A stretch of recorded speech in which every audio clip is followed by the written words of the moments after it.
बिस्मिल्लाहिर्रहमानिर्रहीम, अस्सलाम वालेकुम। आप देख रहे हैं एपेक्स न्यूज़ और मैं हूं गुलाम रसूल भट्टी। नाज़रीन, हम आज की अहम जो ताज़ा तरीन अपडेट्स हैं वो आपके सामने रखेंगे, लेकिन उससे पहले आज एक अफसोसनाक वाक़या पेश आया, उसके ऊपर बात करना बहुत ज़रूरी है। आज़ादी सहाफ़त के ऊपर आज एक बार फिर बहुत बड़ा वार किया गया है। जैसा कि आपको पता है कि 5 अगस्त के हवाले से पाकिस्तान तहरीक इंसाफ ने कुछ जगहों के ऊपर एहतजाज रखा था, जिसमें आपको पता है कि सबसे बड़ा जलसा जो पेशावर के अंदर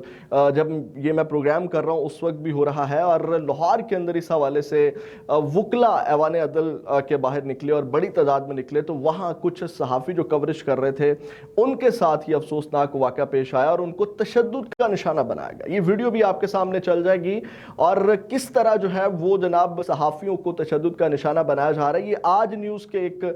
रिपोर्टर हैं नातिक रेहान नातिक, उनके ऊपर जो है वो पुलिस की जानिब से लाठी चार्ज किया जा रहा है, उसके बाद थप्पड़ मारे जा रहे हैं और घसीट करके जो है वो उनको कैदियों वाली वैन के अंदर जो है वो डाला जा रहा है। और ये जो आज पहली बार नहीं हुआ, इस तरह के जो वाक़यात हैं ये पहली बार पेश नहीं आए। ये पाकिस्तान में जब से सहाफ़त स्टार्ट हुई है तब से ही जो है वो इस तरह के वाक़यात पेश आ रहे हैं, लेकिन अभी तक ये वाक़यात जो हैं वो नहीं थम रहे। जबकि ये बहुत बड़ा कह लें कि तमाचा है मौजूदा गवर्नमेंट के ऊपर और इस निज़ाम के मुंह के ऊपर बहुत बड़ा तमाचा है। इस हवाले से मैं आपके सामने रखूँगा कुछ अहम चीज़ें।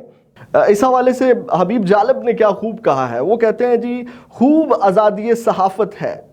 खूब आज़ादी सहाफ़त है, नज़म लिखने पे भी क़यामत है। इसके बाद उस वक्त अकबर इलाहाबादी ने लिखा था, जब उस वक्त सहाफ़ियों के ऊपर जो है वो जुल्म और इस तरह तशद्दुद किया जाता था, उन्होंने लिखा, खींचो ना कमानों को ना तलवार निकालो,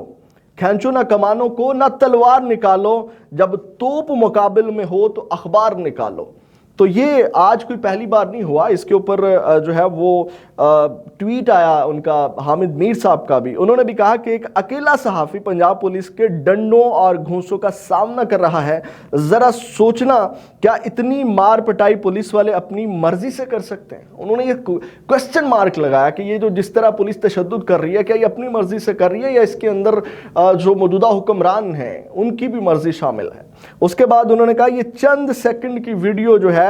इसमें पंजाब की तस्वीर दिखा रही है, जिसकी गवर्नेंस को एक मिसाल बनाकर पेश किया जाता है, और अगर पंजाब में ये हाल है तो बाकी सूबों में सहाफ़ियों के साथ क्या होता होगा। यानी कि आप देखें ये किस तरह चीज़ें हो रही हैं। और मैं खुद इन चीज़ों का जो है विक्टिम रहा हूं। जब हम कवरेज करते थे मेरे से मोबाइल छीने गए, हमारे ऊपर भी तशद्दुद होता रहा, हमें कवरेज से रोका जाता। आप बताएं कि सहाफ़ी अपना काम कर रहा है, अपनी ड्यूटी करता है। सहाफ़ी जो है वो मुआशरे की आंख का नाक होता है, उसका काम है ये मुआशरे के अंदर, सोसाइटी के अंदर जो हो रहा है उसका जुर्म ये है कि जनाब वो कवरेज कर रहा है, उसने तो ये कवरेज दिखानी है। तो इसी के ऊपर वो कहते थे ना, अरशद शरीफ साहब वो कहते थे, अरशद शरीफ मरहूम के आईना दिखाया तो बुरा मान गए, तो इस तरह का कुछ शेर वो पढ़ा करते थे। तो ये आज जो है वो अफसोसनाक वाक़या पेश आया। और उसके बाद हमारे कुछ सहाफ़ी भाइयों ने उनको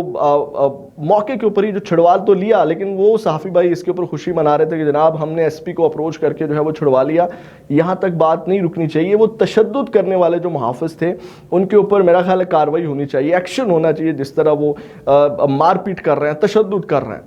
तो ये इसके ऊपर मेरा ख्याल है कि एक्शन लिया जाना चाहिए। लेकिन फिर हामिद मीर साहब की मुझे वो बात याद आ सकती है कि क्या वो अपनी मर्जी से तशद्दुद कर रहे थे। अगर वो अपनी मर्जी से तशद्दुद कर रहे होते तो फिर तो जाके कोई एक्शन लेता ना, लेकिन किसी न किसी की तो इसके अंदर मर्जी शामिल है। बहरकैफ ये एक अफसोसनाक वाक़या पेश आया है। और आज एक और बड़ी अहम डेवलपमेंट हुई है, और ये कह लें कि एक गैर मामूली डेवलपमेंट हुई है जो आपके सामने मैं रखूँगा। आज जनाब जो है वो पाकिस्तान तहरीक इंसाफ के कुछ पुराने जो रहनुमा हैं, जो कह लें कि एक हिसाब से पाकिस्तान तहरीक इंसाफ को खैर आबाद कह गए थे, लेकिन अभी भी वो अपना ताल्लुक जो है वो तहरीक इंसाफ के साथ जोड़ते हैं, जिनमें आपको पता फवाद चौधरी साहब हैं, इमरान इस्माइल साहब हैं। तो उन्होंने आज एक पटिशन फ़ाइल की है, और उस पटिशन के हवाले से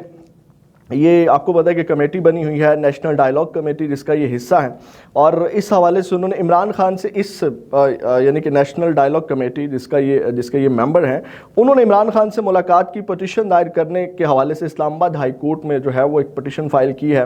जो उनके भाई हैं फैसल चौधरी, उनके तवस्सुत से। और वहाँ पे जनाब फवाद चौधरी, महमूद मौलवी, इमरान इस्माइल और बैरिस्टर सैफ जो हैं उनकी जानिब से ये पटिशन फ़ाइल की गई है। فیصل چودھری کے بہاف کے اوپر، جس کے بعد انہوں نے اس پٹیشن کے بعد جو ہے وہ کہہ لیں کہ یہ بڑی ایکسٹرا آرڈنری ایک دم سے آپ کو پتہ ہے کہ جب یہ بات چل رہی ہے ان نئے انتظامی یونٹس بنانے کے، نئے صوبے بنانے کے حوالے سے، اور اس کے اندر آپ کو پتہ ہے کہ کچھ چیزیں جو ہیں وہ چل رہی ہیں، کچھ مقتدرہ کی آپ کو پتہ ہے کہ اس وقت چپکلش چل رہی ہے سیاسی جماعتوں کے ساتھ، اس کے اندر اس طرح کی غیر معمولی چیز، کچھ پرانے رہنماؤں کا متحرک ہونا جو ہے وہ کہہ لیں کہ خاص طرف اشارہ کرتا ہے۔ برکیف اس کے بعد گفتگو کی گئی بیرسٹر سیف کی جانب سے، انہوں نے کہا کہ ہم حکومت سے اور مقتدرہ سے بھی بار بار مل کر اس موقف کا بھی اعادہ کر چکے ہیں کہ عمران خان صاحب کو ڈائیلاگ میں شامل کیے بغیر، ان کی رائے شامل کیے بغیر کوئی بھی بڑا فیصلہ جو پاکستان کی ترقی کے لیے ضروری ہو نہیں لیا جا سکتا، یعنی کہ عمران خان کے بغیر نہیں لیا جا سکتا، اور اس سے ہم سمجھتے ہیں کہ عدالت سے ہمیں ملاقات کی اجازت دی جائے گی، اور میں خاص طور پر مقتدرہ سے، اسٹیبلشمنٹ سے بھی یہ درخواست کروں گا اور وہ بھی فیسیلیٹیٹ کریں اور ٹینشن اور محاذ رائے کی فضا کم کریں۔ یہ بیرسٹر سیف کی جانب سے جو ہے وہ بات کی گئی۔ یہاں سے جو میں نے اشارہ کیا تھا کہ جناب یہ اس جو سیاسی جماعتوں کے ساتھ اس وقت ایک کہہ لیں کہ چپکلش چل رہی ہے، اس کے نتیجے میں پھر ان رہنماؤں کا متحرک ہونا، یہ کہہ لیں کہ خاص ڈائریکشن کی جانب جو ہے وہ اشارہ کرتا ہے۔ اس کے بعد فواد چودھری صاحب کی جانب سے گفتگو کی گئی اور انہوں نے کہا کہ اسٹیبلشمنٹ کی مرضی سے عمران خان سے ملاقات کی درخواست دائر کی ہے، اور فواد چودھری نے اس حوالے سے کھل کے بات کی۔ انہوں نے کہا کہ اسٹیبلشمنٹ کی مرضی کے بغیر تو عمران خان سے ملاقات نہیں ہو سکتی، ہماری اپروچ مختلف ہے، ہم بات چیت کے ذریعے چیزیں آگے بڑھانا چاہتے ہیں، اسٹیبلشمنٹ کو ہماری بات سننی اور عمران خان کو ہماری بات سمجھنی ہوگی۔ یعنی کہ انہوں نے فواد چودھری صاحب ایک جانب تو میں اس کو پازیٹیو بھی لیتا ہوں کہ جناب جو ان کی جانب سے ایک سٹیپ لیا گیا، یعنی کہ ڈیفینیٹلی جو بات چیت سے راستے جو ہیں وہ نکلتے ہیں، اور بات چیت کے لیے جو ہے وہ بیٹھنا پڑتا ہے، جب بیٹھیں گے تب بات چیت ہوگی اور تب جا کے جو وہ راستہ نکلے گا۔ تو اس حوالے سے انہوں نے دونوں جانب اشارہ کیا کہ جناب ان کو بھی ہماری بات سمجھنی چاہیے اور عمران خان کو بھی جو ہے وہ ہماری بات سمجھنی چاہیے۔ تو یہ ناظرین کام اس حوالے سے آج ایک اہم جو ہے وہ ڈیولپمنٹ سامنے آئی ہے، اور اس میں جو ہے وہ پاکستان تحریک انصاف کے حوالے سے کہہ لیں کہ کچھ پازیٹیو چیزیں مجھے نظر آئی ہیں۔ اگر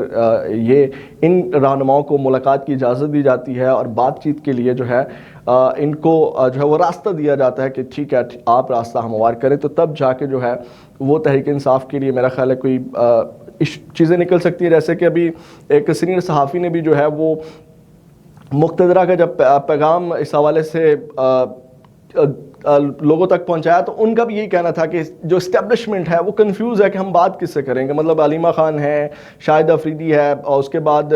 اور یہ بیرسٹر گوہر ہے، اس کے بعد سلمان اکرم راجہ ہے، مطلب ان کا کہنا یہ تھا کہ ہمارے پاس واضح نہیں ہے کہ ہم کس